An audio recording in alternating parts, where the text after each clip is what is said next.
In the several months that I had shared the Baker Street lodgings with Sherlock Holmes, I was consistently amazed by the indefatigable energy he poured into his never-ending war on crime. But my physician's eye could see the strain that perhaps another wouldn't have noticed. Thus it was one morning that I prevailed upon him to join me for a day in the country. All seemed tranquil at first, but I was to learn, as I did in later years, that when Sherlock Holmes did not seek trouble, it often sought him.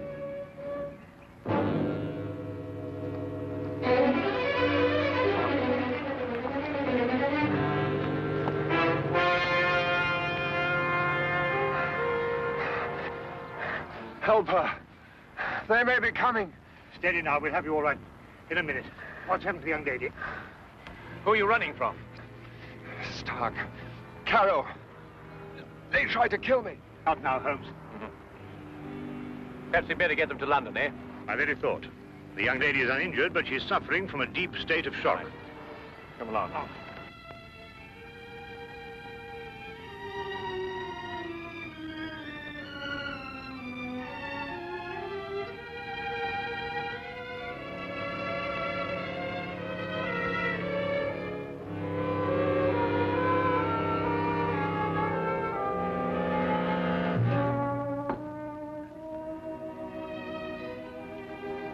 Just drink this, will you?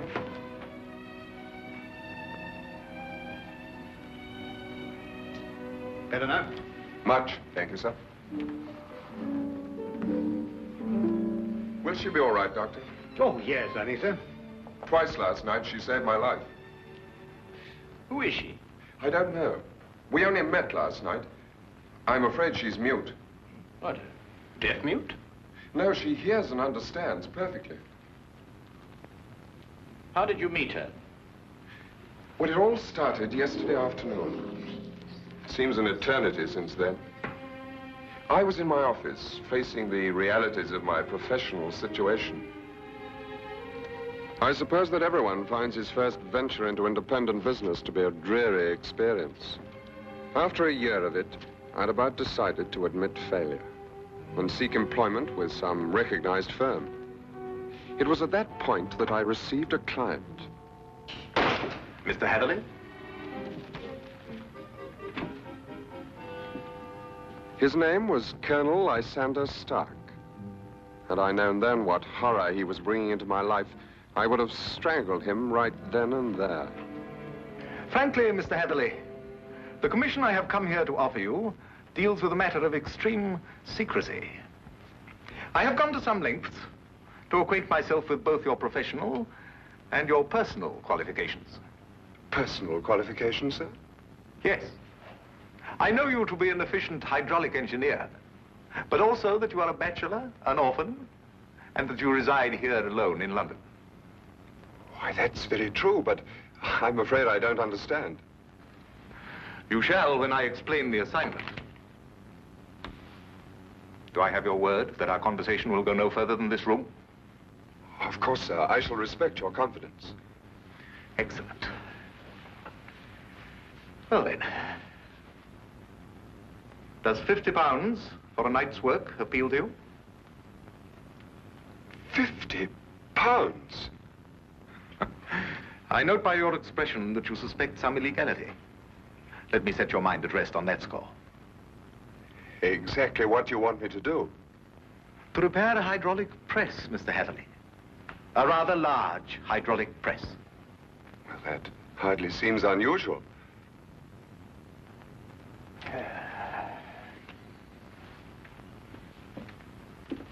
For some years, I have owned a small place in the country just outside London. Recently, it has come to my attention that the land contains a vein of something commonly called fuller's earth. I trust you are familiar with the term. But ore is dug out of the earth. Why should you need an hydraulic press? I'm a businessman, Mr. Hatherley. Undoubtedly, the land surrounding mine contains more of such wealth. I hope to use the income from my own discovery to purchase my neighbor's land cheaply before he discovers its hidden wealth. I see. If my neighbor were to suspect what wealth he treads on daily, he would never sell at any price. It's quite clear now. You use the press to mold the dug earth into some innocent form so that you can dispose of it without suspicion. Precisely. Very ingenious. There's a fortune down there. A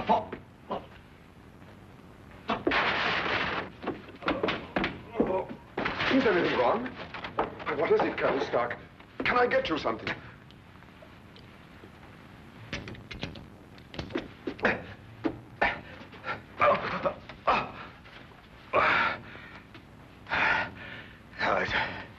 It's all right. My heart. I oughtn't to get too excited.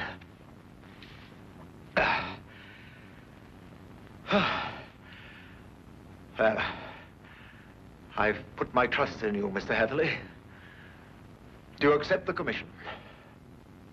When do I begin, sir? I promised to meet him that night, last night, at Ayford Station.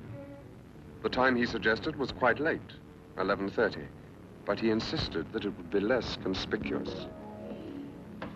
I freely admit that the money kept me from exercising a more natural curiosity at such bizarre proceedings. One point, sir. When we encountered you, admittedly you were in a highly nervous state, but you kept repeating that they were after you. Did this man Stark have a confederate? Yes, a foreigner, a man named Carrow. I was to meet him later that night. Go on. Last night I boarded the train to Ayford and arrived there a little past 11 as ordered. And Colonel Stark was waiting? He was. We drove for almost an hour, and then we stopped suddenly, and he almost pulled me into a darkened house. Stark muttered under his breath as he fumbled to strike a match, but suddenly a light appeared at the top of the stairs.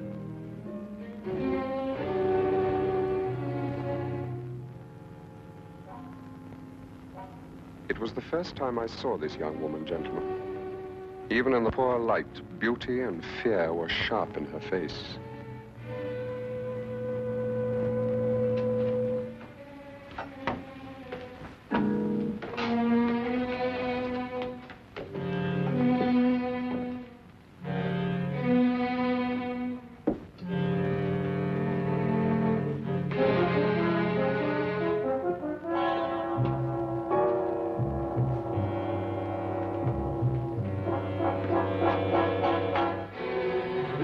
Is our housekeeper. How do you do, miss? She cannot answer you, I'm afraid. She is quite mute. I forgot to tell you that I have a colleague, Monsieur Carroll, brilliant mineralogist. I'll fetch him for you, if you'll excuse me for a moment. By all means.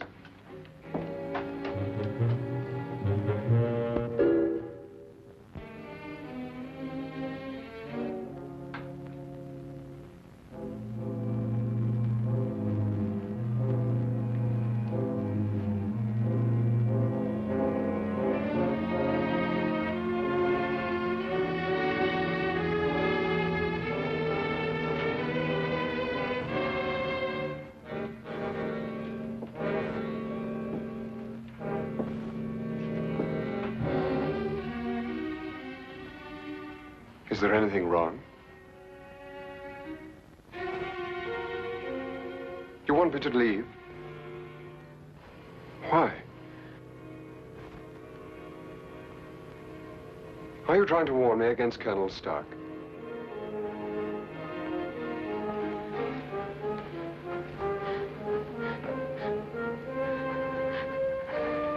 But why should I fear Colonel Stark? I only met him this afternoon.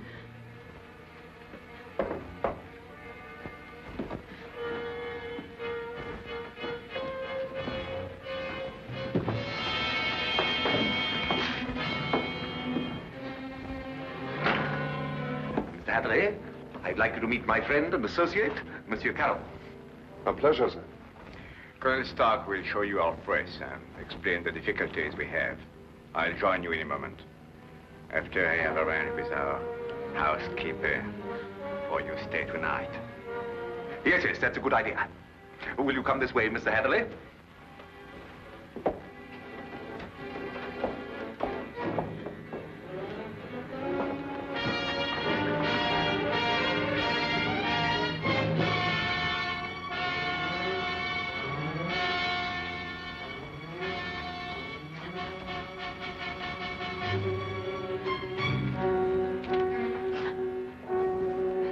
I thought you have learned better, my dear. Perhaps I'll have to send you back to school.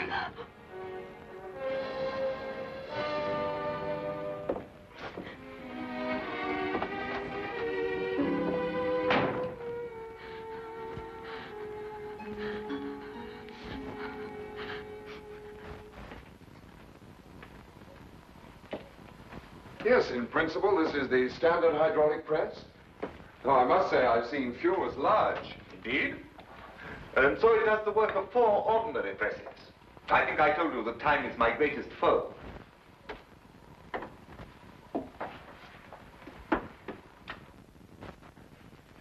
Would you bring more light, please?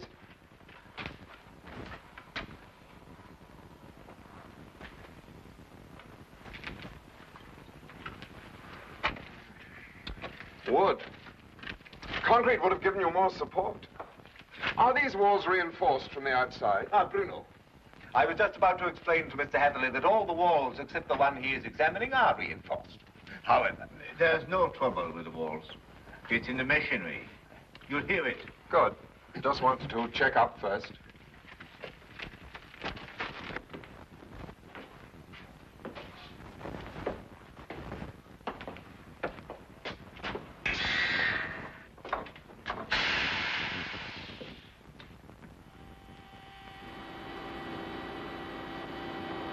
Now listen.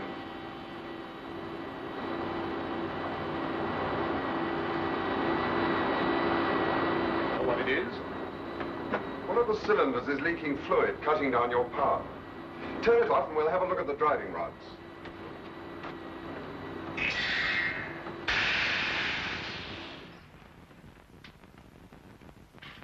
I knew what I was after, and the rest proved to be no problem.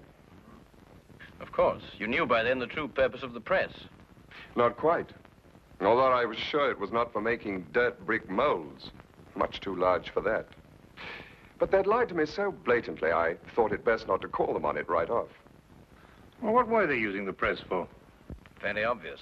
They are counterfeiters. They use the press to form the amalgam that takes the place of silver. So I learned during the night. It was naive of me to assume that everyone but myself was asleep, but I did.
It's amalgam, Mr. Hatherley.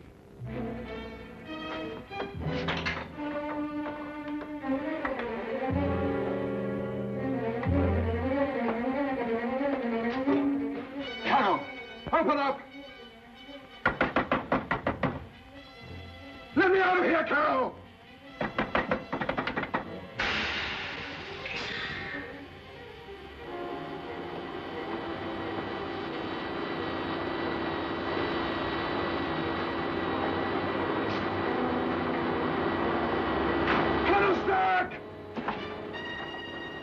No one knew better than myself what that sound meant.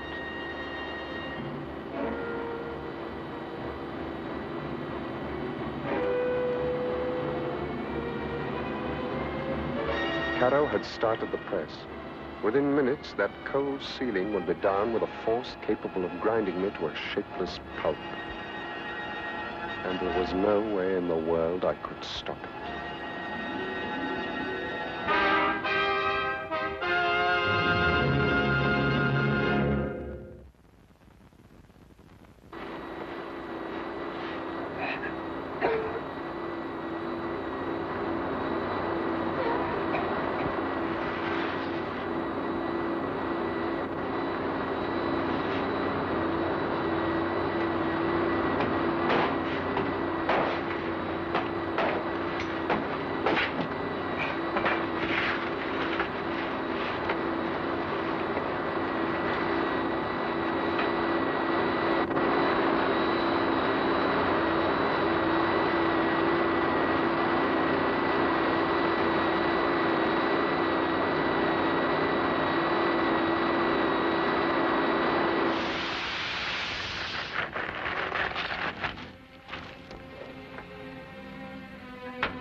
will come with me.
What is this?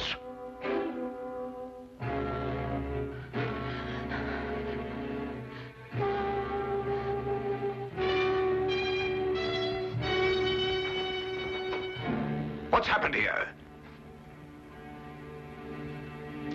Bruno!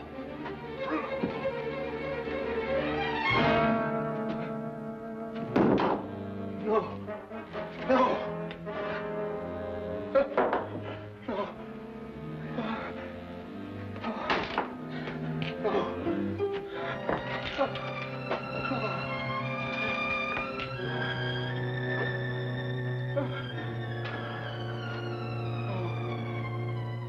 That's almost the last lucid recollection I have. I remember carrying her outside and plunging ahead into the darkness. Then you have no memory of going through the woods? Almost none. The next thing I remember, you and Dr. Watson were bending over me. Are you all right? She screamed. Did you hear her? Yes, quite clearly. Please, don't let them send me back. I can't bear it. There now. Brandy, Holmes, will you? There. That's right. You'll be all right. Here, drink this, will you? Now, Spencer. Now, tell me, do you know this gentleman? Yes, Mr. Hatherley.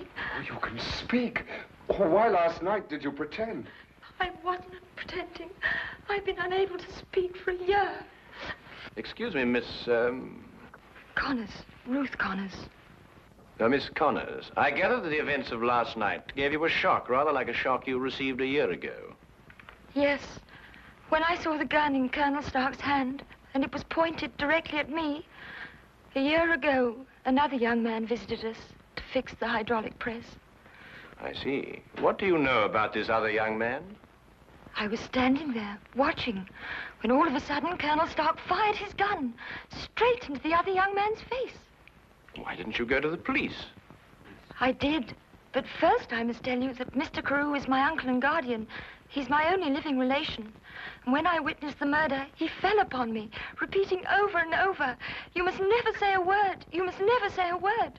But the first opportunity I had, I ran to the police. What did they do? Nothing. Because from that moment to this, I've been unable to utter a sound or speak a word. It was as though my throat was frozen up. Incredible. I have heard of this before.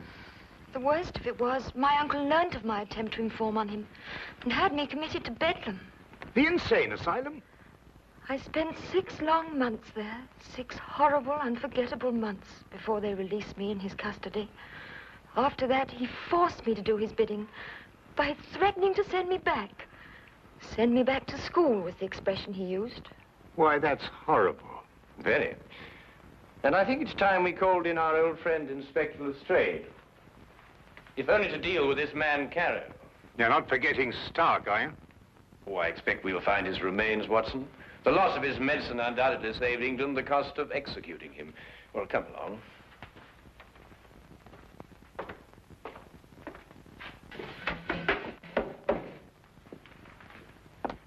Now that young Mr. Hatherley tells us about neglecting the candle while he made his escape, I can place the blame for the fire.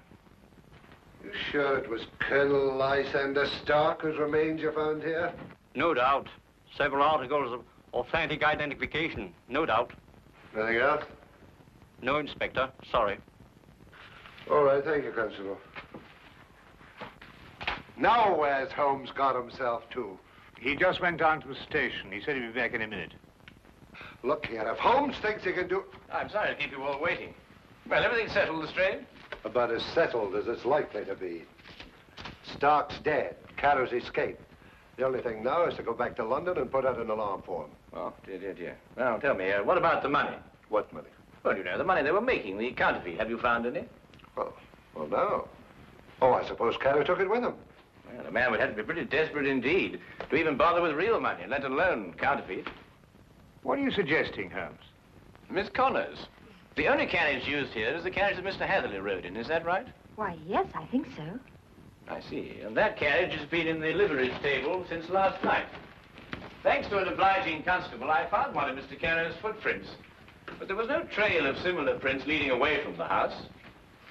Mark you, I didn't imagine that he would try and make his escape on foot. How did he get away, then? He didn't, my dear fellow. He's still in this house, hiding somewhere. What? Mr. Holmes, there's a cellar where... I examined that cellar myself. No, I mean the special cave they dug under the house to hide the money. And there must be an entrance from the house itself. Well, I wasn't permitted to know exactly where, but I'm sure it was in this room somewhere. Thank you. Well, let's try and see, shall we? I beg your pardon.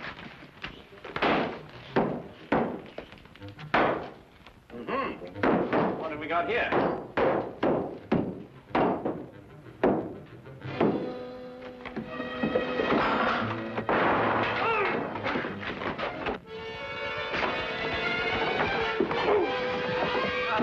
Very neat, Watson. Oh, there wasn't anything to it.